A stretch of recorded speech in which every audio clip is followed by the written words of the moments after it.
Привет-привет! Меня зовут Людмила, и с вами Таро в потоке. Сегодня мы с вами сделаем один из ваших любимых разборов под названием «Чувства из глубины его сердца». И у нас с вами будет 3 позиции. Выкладываю их перед вами, и опять нифига не видно. Девчонки, ну же вот какую колоду не беру, да, первая позиция, вторая позиция, третья позиция. Не могу я здесь ничего сделать, чтобы вам было виднее, мои хорошие. Нет никаких ориентирчиков красивых, которые можно было бы поставить. Итак, значит, для начала делаем сигнификацию вашего мужчины. После сигнификации, если узнали, смотрим дальше. Смотрим первое, да. Кто вы для этого человека, что он о вас думает вообще в целом, да. И второе – это чувство из глубины его сердца. Двоечки, троечки идут в ожидании у нас. Мы начинаем с единичек и смотрим, кто к нам пришел. Смотрим, кто пришел. Смотрю, сейчас я звук еще у нас. Все ли работает? Вы зачем сфотографируетесь? Ой, золотой, я снимаю видео. Почему? Потому что работаю так. А я тут. Ну хорошо, походи, поиграй. Где сам? Надо бы. Да, видите, ангелы к нам в виде детей приходят. Так, смотрим, кто же к нам пришел. Говорю, кто к нам пришел, да, и ко мне приходит мальчонка соседский.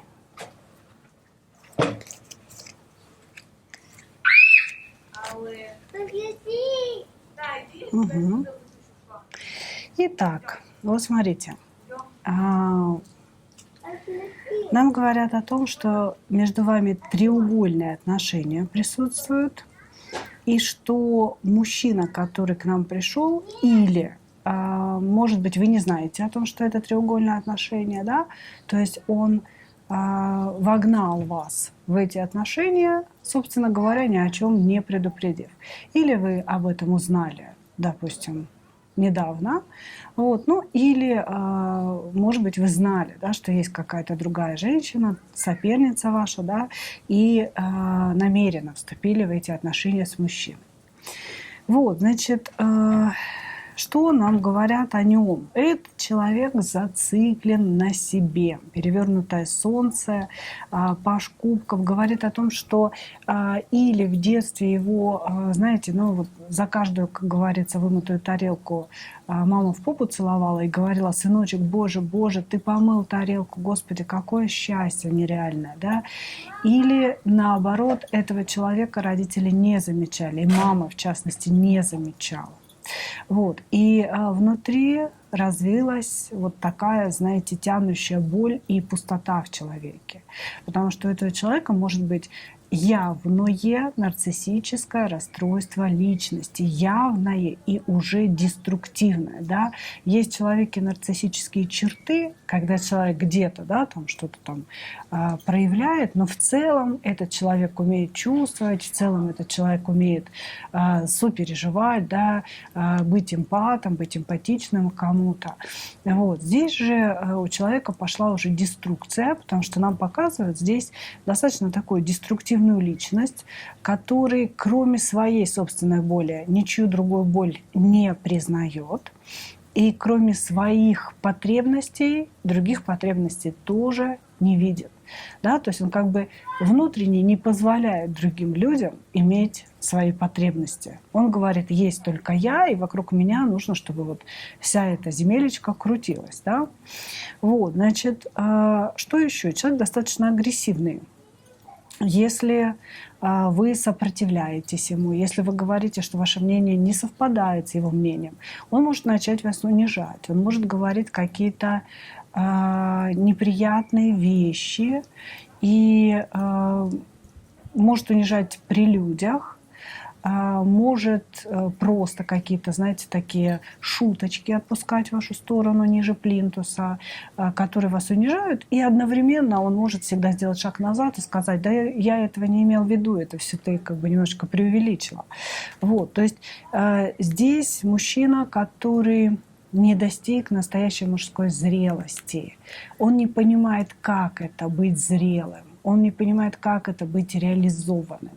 Внутри него сидит маленький мальчик, который требует колоссального внимания, требует колоссальных усилий. Вы знаете, как будто бы он пришел в вашу жизнь, да, и в целом все остальные события в вашей жизни должны закончиться, вы должны кружить вокруг него.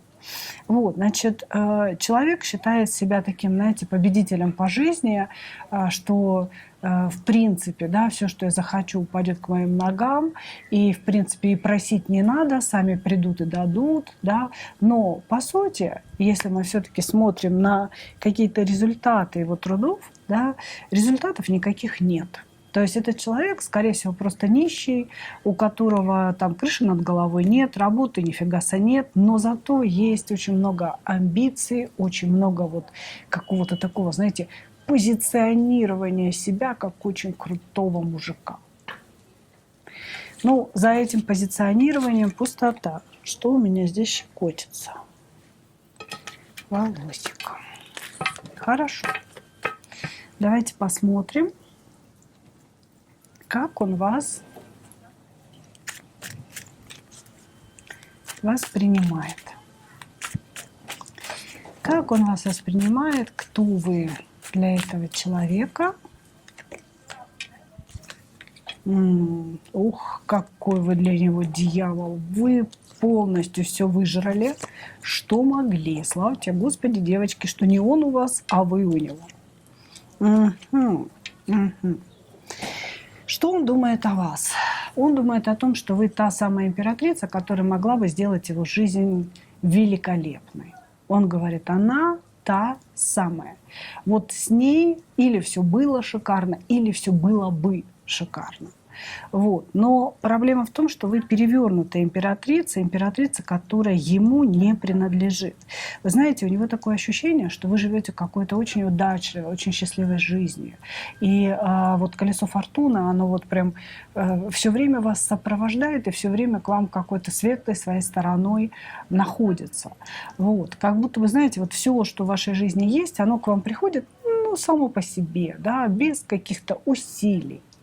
И этот человек считает, что если он находится рядом с вами в неком вашем пространстве, то он тоже будет получать вот эти жизненные блага, удачу, счастье, какое-то везение и так далее. Значит, но между вами что-то пошло не так. По отшельнику вы с этим человеком молчите, и, скорее всего, ваше молчание уже очень-очень затянулось, потому что он воспринимает, вообще какое-то возможное будущее с вами, да, как пятерку пентаклей. Невозможно, не будет разрушения, пустота, говорит он. Он не видит какого-то выхода, да, то есть что должно произойти такого, чтобы вы были вместе. Но то, что он хочет, чтобы вы были вместе, это однозначно. Вы для него какая-то звездная звезда, которая обязательно должна вот так, знаете, сесть на ладошку и волшебным образом изменить его жизнь. Здесь ничего не сказано про то, что будет делать он, да, про какие-то его усилия, ничего не сказано. Просто вы свет в окне, который должен осветить его темную жизнь. Вот, значит, вы для него дьявол. И здесь показан именно перевернутый иерофант как ситуация, когда он не показывает вам своих истинных чувств. И своих мыслей он не показывает вам, понимаете? Он скрывает и свои намерения, и свои чувства в вашу сторону.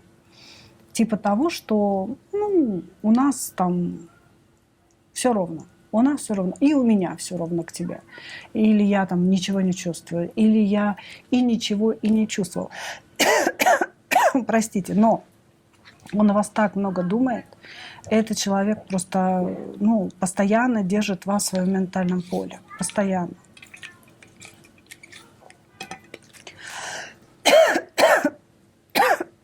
простите, попила холодной воды.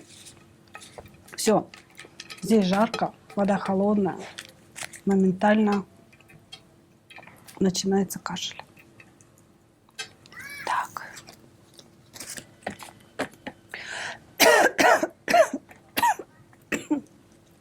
Что такое-то? Давайте посмотрим чувства из глубины его сердца.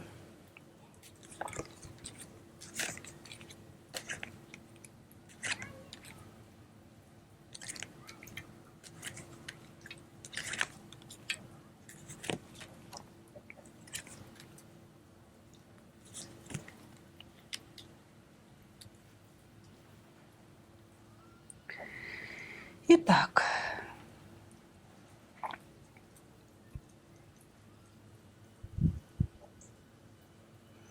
вы знаете, не зря говорят, что нарциссы не особо умеют чувствовать, да? Ну, то есть не то чтобы даже не особо, а вообще не умеют.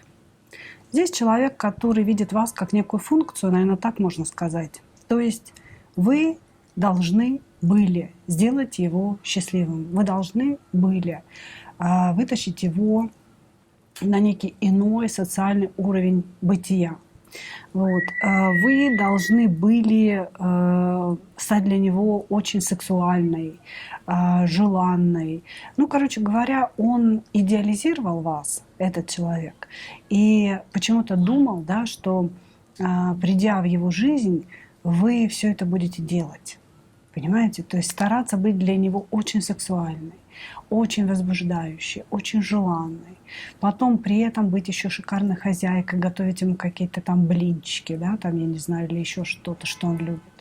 Вот. Потом быть для него еще и мамочкой, потому что у него вечно какие-то проблемы, и вы должны его быть, будете выслушивать и, ну вот, собственно, помогать и советом и так далее. А женщина, которая постоянно куда-то вытаскивает, вытягивает, что-то делает. Интересно. Вот, значит, здесь, понимаете, везде вы должны. Вот я спрашиваю, чувства из глубины твоего сердца. Он говорит, она мой идеал, она должна была сделать мою жизнь идеальной, роскошной, вот такой, о которой я давно мечтал. Но при этом нет карт чувств. Понимаете? То есть вы должны были что-то сделать этому человеку.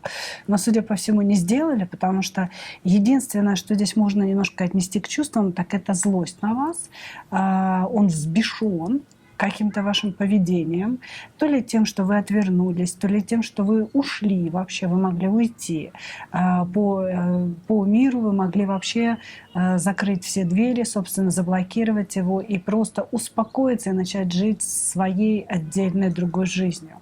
И этот человек, он как будто бы не может вам простить того, что вы бросили, не может простить того, что вы ушли, замолчали, прекратили, да, эти взаимоотношения, потому что, ну, он на вас надеялся, понимаете, он на вас возлагал какие-то серьезные надежды.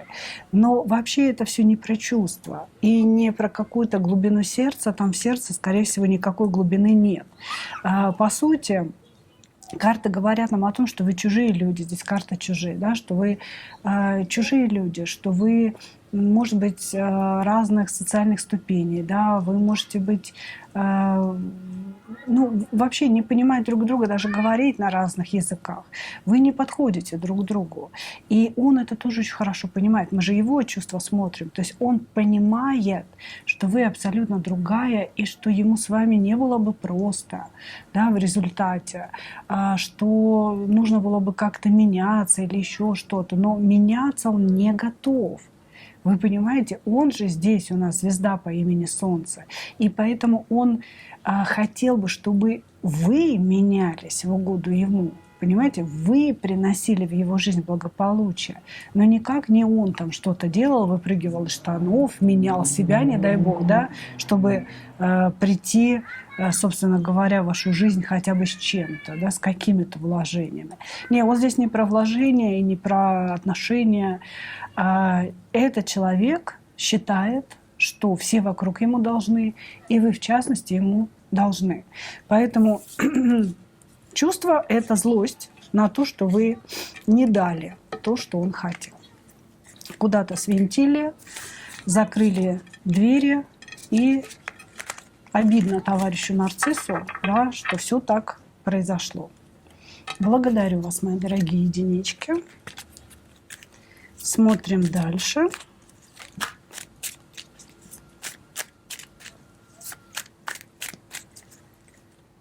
Двоечки.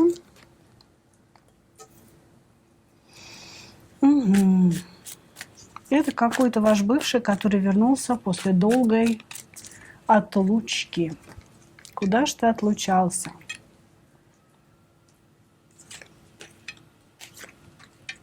Женатый человек. Видно, отлучался к семье. Ну, может, еще куда-то отлучался.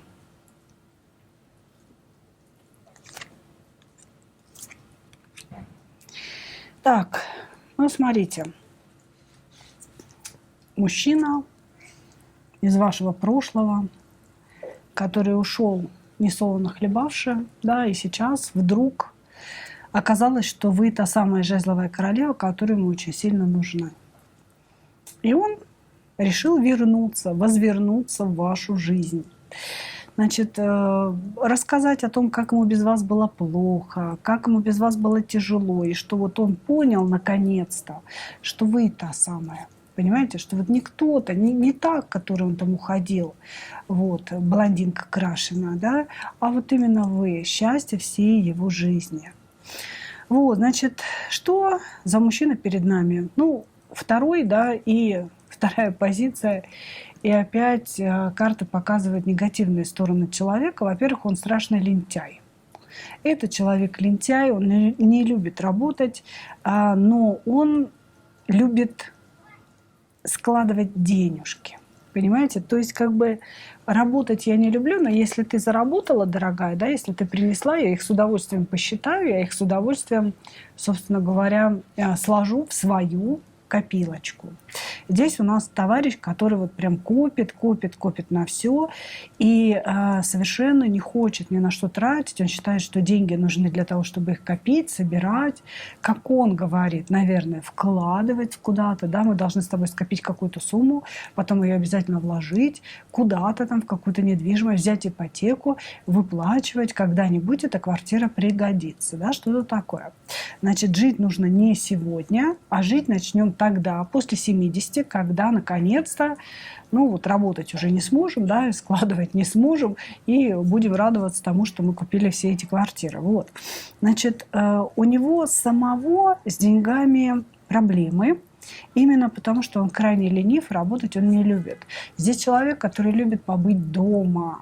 Он может хорошо готовить сам, да, может быть, даже заниматься уборкой, вот, ну, там, всякими домашними хозяйственными делами, вот, но при этом вот выходить и достигать что-то, как мужчина, да, то есть вот этих мужских качеств, достигаторства, какие-то вложения там, в свою семью, для своей женщины, сделать какой-то жест. Нет, это не про него. Это не про него. Здесь человек абсолютно не достигатор. Он идет в перевернутой пентаклевой королеве. То есть это его энергия внутренняя, да? Такая домохозяйка, которая еще и не все по дому может делать. Домохозяйка, любительница полежать. Вот. Посмотреть телевизор, поесть семечки, кидая их на пол. Да? Вот, ну, что-то в этом роде. Вот. Значит, опять у нас деструктивные солнечные энергии говорят о том, что человек эгоист, сконцентрирован на себе, на своих потребностях. Здесь человек любит вкусно поесть, выпить и удовлетворить вот какие-то свои, знаете, такие животные инстинкты. Вот. И чтобы, как говорится, окружающие люди тоже ели, пили, и его ни за что никогда не ругали. Здесь человек очень боится, что кто-то его будет выпинывать на работу, потому что он очень-очень не прочь пожить за счет женщины, понимаете, за счет того, чтобы женщина зарабатывала для него.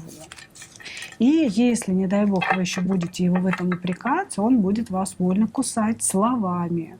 Он будет говорить: а ты, да что ты такой, да я хожу на работу, да я принес тебе эти там 3000 рублей. А то, что на 3000 рублей нынче вообще ничего не купишь, да, как бы, ну, собственно, принес и принес.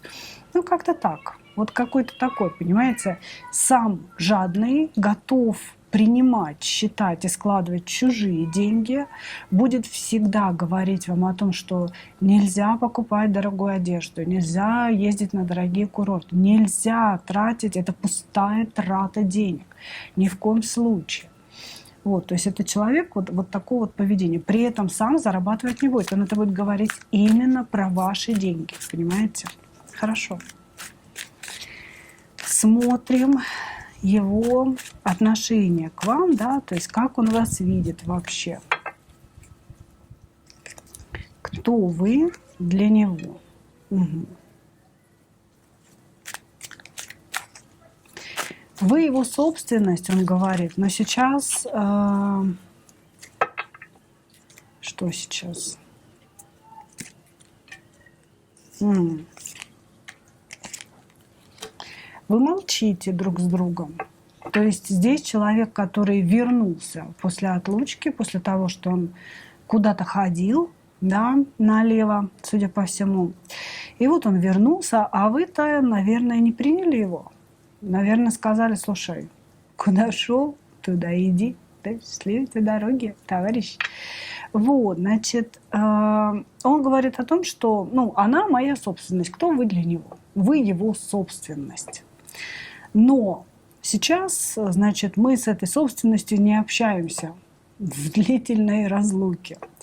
Мы молчим друг с другом, потому что она не захотела снова погрузиться в прошлое. Скорее всего, человек, который, ну вот человек, когда он вернулся, да, в ваши отношения, он начал вам лить в уши то же самое, что лил когда-то. Да, ты та самая уникальная, единственная, я любил тебя всю жизнь. Ну, просто случайно, да, упал на другую женщину и потыкался в нее, а потом следующую, еще в одну, так прошло 10 лет, и вот я вернулся, да, как бы, ну, и любил-то я тебя, дорогая. То есть вот человек пытался надавить на какие-то такие, знаете, педальки прошлого. А вы, видимо, снисходительно смотрели на него, ну, или слушали, да, по телефону, и говорили, что похрена мне это все. Я это все уже давным-давно пережила.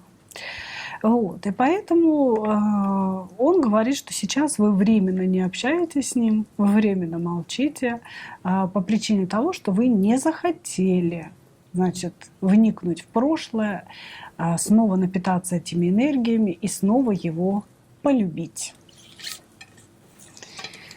Ой, чуден мир, девочки. Так, подковыриваем карты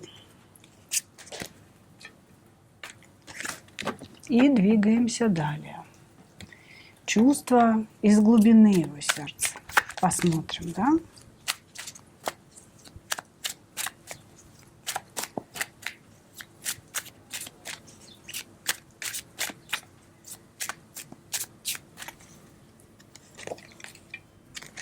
Угу.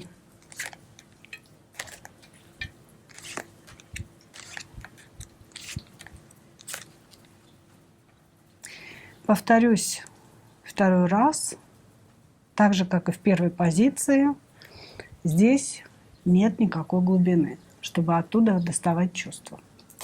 Чувства есть, на самом деле, просто они не про глубину сердца. Вы дьявол для этого человека. Почему дьявол? Потому что вы всегда побеждаете.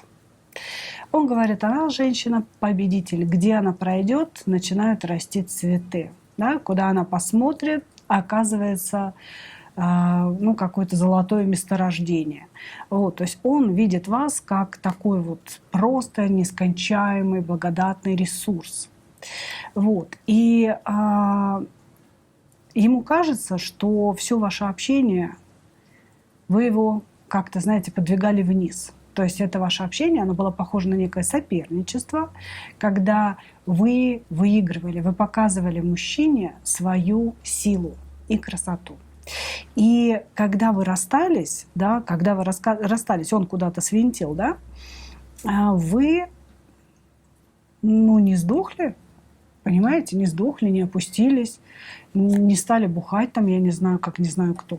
Вы поднялись, вы расцвели, превратились в настоящую звезду и как будто бы опять выиграли. Вот он воспринимает даже ситуацию, что вы после того, как он ушел, да, как-то себя не уничтожили себя, да, что вы опять выиграли. И при этом ваше и финансовое положение, и вообще жизненное, да, какое-то положение, оно сейчас очень-очень хорошее по сравнению с его положением. И он говорит, она опять выиграла. И его это очень сильно беспокоит. Вы понимаете, да, вы его дьявол, вы его зависимость. Но зависимость не от вас, как от человека. Вот понимаете, зависимости разные бывают. Хочется побыть с человеком. Хочется секса с человеком, да? Хочется общения с человеком. Все это разные виды зависимости. А тут зависимость от победы. Я должен ее победить. Я ее соперник, но я всегда проигрываю. Как будто бы человек, знаете, внутренне выжидает, да, занял такую выжидательную позицию для того, чтобы однажды сделать решающий бросок и вот опустить вас, взлететь выше вас и сказать: видела?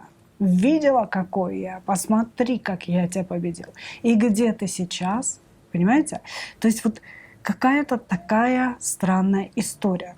Здесь есть чувство. По влюбленным это чувство такой, знаете, болезненной привязанности, когда человек то падает на колени и готов ползать, как поклонник бесконечный, то, ну, как правило, это бывает, да, когда вы начинаете вести себя хорошо. То есть вы начинаете относиться к нему как к человеку, может быть, говорить о своей любви, о своих чувствах, да. Вот как только вы ему показываете эти чувства, все, барин превращается в господина. Ну, вернее, как поклонник, да, превращается в господина. Начинает вам указывать, что вам делать, начинает вам как бы там показывать ваши недостатки. И, значит, с фигурой ты не вышла, и речь у тебя какая-то неправильная, да, там волосы облезлые, что-то в этом роде начинает делать, ровно пока вы не выходите в мечевую структуру. Не отрезаете его, не говорите: слушай, товарищ, уходим. Значит, все. В этот момент мы опять в поклонниках. В этот момент вы опять очень сильно нужны. Вот, то есть человек в глубине себя переживает вот такие чувства, понимаете? Они как будто бы, они очень двойственные. Здесь вообще мужчина двойственный. У него, знаете, вот каждое утро просыпается какая-то разная личность. То она веселая, бодрая, да, всех зовет с собой в поход.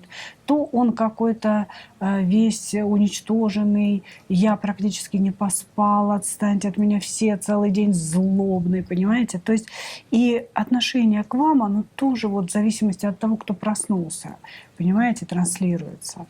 Вот. Да, вы его зависимость. Зависимость, дьявольская зависимость, не может он о вас не думать, но зависимость от победы над вами. Как будто вы, знаете, вы человек, на которого он равняется, да, и которому он что-то постоянно доказывает, и хочет, очень хочет победить.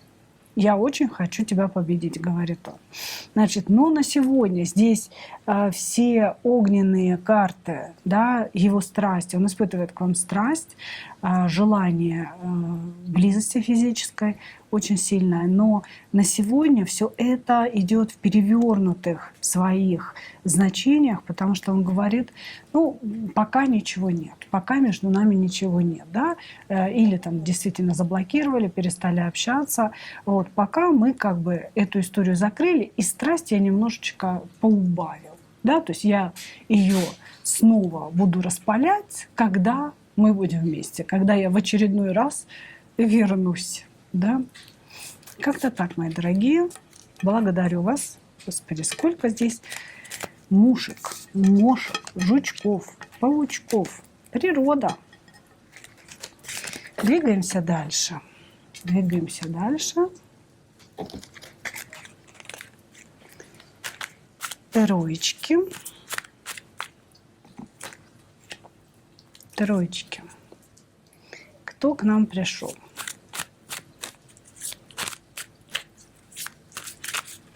Человек несет какую-то очень тяжелую ношу. Это может быть может быть, знаете, родители престарелые, за которыми требуется уход, и нужно и финансово это все дело тянуть, да, и физически, и эмоционально это все тянуть.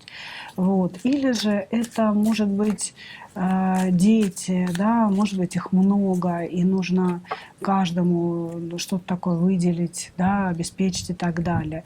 И вот здесь говорится о том, что человек тянет свою какую-то тяжелую ношу, она у него действительно нелегка, эта ноша, вот, и он ее как бы продолжает нести.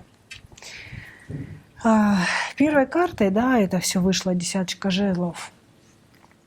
Почему? Ну, потому что это такой, знаете, основной вайб его сегодняшнего состояния, сегодняшней жизни. Чувство долга, которое человек выполняет, ему очень тяжело его выполнять, но, тем не менее, он с этого никуда не сможет, не может никуда из этого свинтить. Вот так. А здесь разговор о семье, скорее всего, идет, потому что это женатый мужчина, вот она, перевернутая королева пентаклей. Жена, которая зациклена на деньгах, которая не знает вообще, откуда они у него берутся, она постоянно говорит: дай, дай, дай, да, нужно на это, нужно на то, нужно на сё. Вот. Или она знает, что у него не особо там, допустим, эти деньги водятся, но тем не менее она его постоянно, ну, как бы провоцирует все больше и больше приносить. Вот он себя чувствует какой-то такой, знаете, постоянно вьючным ослом. Даже не лошадкой, да, а вот вьючным ослом он себя чувствует, который постоянно что-то на себе несет. Вот, значит, у этого человека есть жена, с которой он в официальном браке находится, но он постоянно хочет с ней развестись. То есть мысли о разводе, они у него на постоянной основе в голове находятся. И есть девушка, которую он любит, и к которой он готов вообще на всех, во весь опор, вот просто нестись, действовать, делать, но двойственная ситуация ему не дает. Он говорит: я не могу действовать к этой женщине. Почему? Ну, потому что семья, потому что мною манипулируют, и мое чувство долга, да, не дает мне все это бросить, да, и понестись в сторону своей любви. Вот, значит, поэтому здесь получается, знаете, не очень справедливая ситуация. С женщиной, которую он любит действительно, и хотел бы от нее взаимности очень серьезной, да, он ведет себя по шуту дураку. То есть я не могу брать никакой ответственности. Ты же знаешь, я женат. А жене, которую он, можно сказать, ненавидит и мечтает с ней развестись, он относит каждую копеечку. Вот такая здесь идет ситуация, мои дорогие.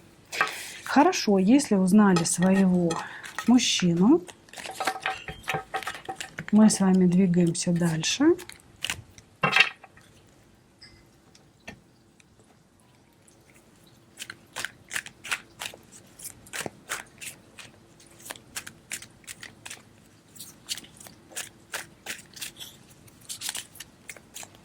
И смотрим, кто вы для этого человека, что он о вас думает вообще в целом.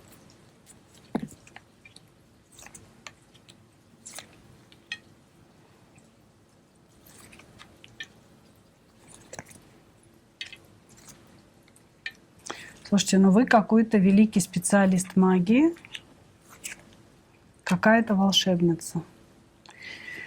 Он говорит о том, что вы, ну, прям великая волшебница. Слушайте, я по-другому не могу сказать.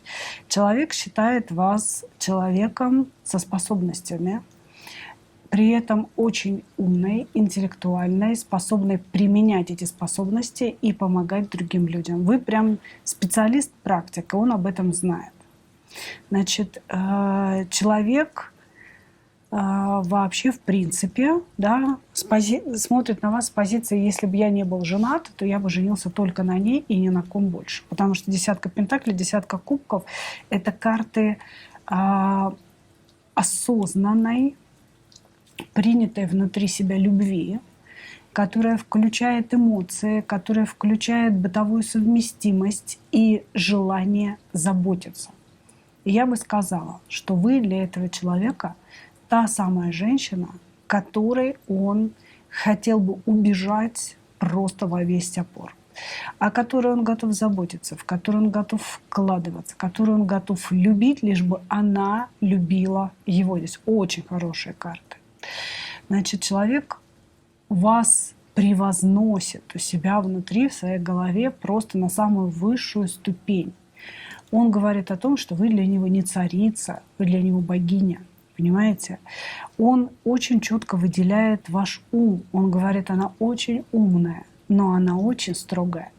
Нельзя ее обижать, нельзя говорить какие-то колкости, да, какие-то такие некрасивые вещи, да, она не простит, она может рубануть, и все. С ней нужно быть очень трепетно осторожным, да, нельзя нарушить ее внутреннего покоя, гармонии и баланса. Вплоть до того, что вот это рубануть, да, это не значит, что вы как-то резко ответите, да, это может значить, что ему прилетит вообще сверху. Да, то есть он там вас обидел, вы замолчали, а сверху как бы прилетел какой-то поджопник замечательный. Ну и, собственно, случились в жизни неприятности. Здесь человек прям считает вас колдуньей, волшебницей, прекрасной ведьмой. Ну, вообще просто вот все, что связано с эзотерикой, да, с магией. Не с эзотерикой, а с магией настоящей. Да, все это присуще вам. Вот. Тут уже видно отношения, если честно, и чувства из глубины сердца. Понимаете? Потому что здесь человек вас любит. Он любит вас, он вас выбирает, и он хотел бы, чтобы вы были его женой. Он хотел бы очень сильно, чтобы вы были его женой. У него очень серьезное к вам отношение.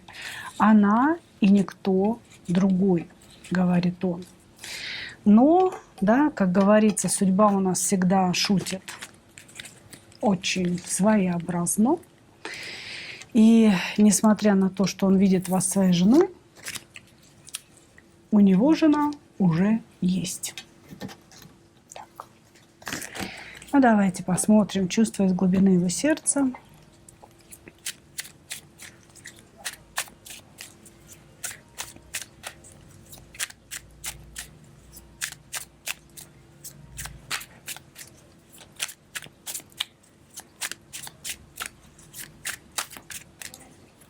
Чувства из глубины его сердца. Одиночество и тоска. Одиночество и тоска. Какая-то безумная тоска по вам. Ощущение, что реально сейчас какой-то перерыв общения происходит. Как будто бы он отставляет на потом то ли признание вам, то ли объяснение с вами. Очень сильная привязанность. Вы тоже самодостаточные, абсолютно свободные, ничего ни от кого не требуете. Собственно говоря, так вот, знаете, женщина сама для себя, женщина сама в себе. Это для него очень ценно. Понимаете? То есть вы как будто бы не навешиваете на него свои требования. Он устал уже от требований другой женщины. Он постоянно в них находится. Значит, этот человек очень сильно по вам скучает. Безумно скучает, он уже излился, он уже и что только он не делал, собственно, то есть он уже много этапов прошел в отношении к вам, да, вот в этих чувствах, но сейчас у него безудержная тоска. Я очень хочу с ней поговорить, я очень хочу ее увидеть, но почему-то не могу. Есть какие-то препятствия между вами, понимаете, как будто бы нужно выждать какое-то время, прежде чем он сможет с вами увидеться, прежде чем он сможет вам что-то такое сказать.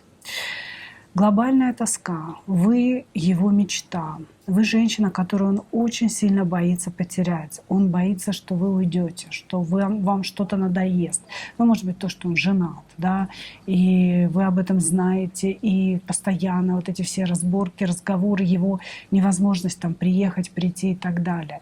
Вот, то есть здесь человек безумно боится вас потерять. Он считает, что вы его какая-то, знаете, роковая женщина. Вот вы пришли в его жизнь, и все, и как бы нету больше никого. Понимаете? То есть кроме вас никого не существует. Есть вы и только вы. Это очень глубокие чувства, чувства глубочайшей любви, которые человек, может быть, когда-то и отрицал, но он уже настолько их внутри выносил, да, настолько все это пережил внутри себя, да, что он принял: да, я ее безумно просто люблю. Я хочу быть с этой женщиной, но количество невозможностей между нами просто как бы выше предела определенного, да.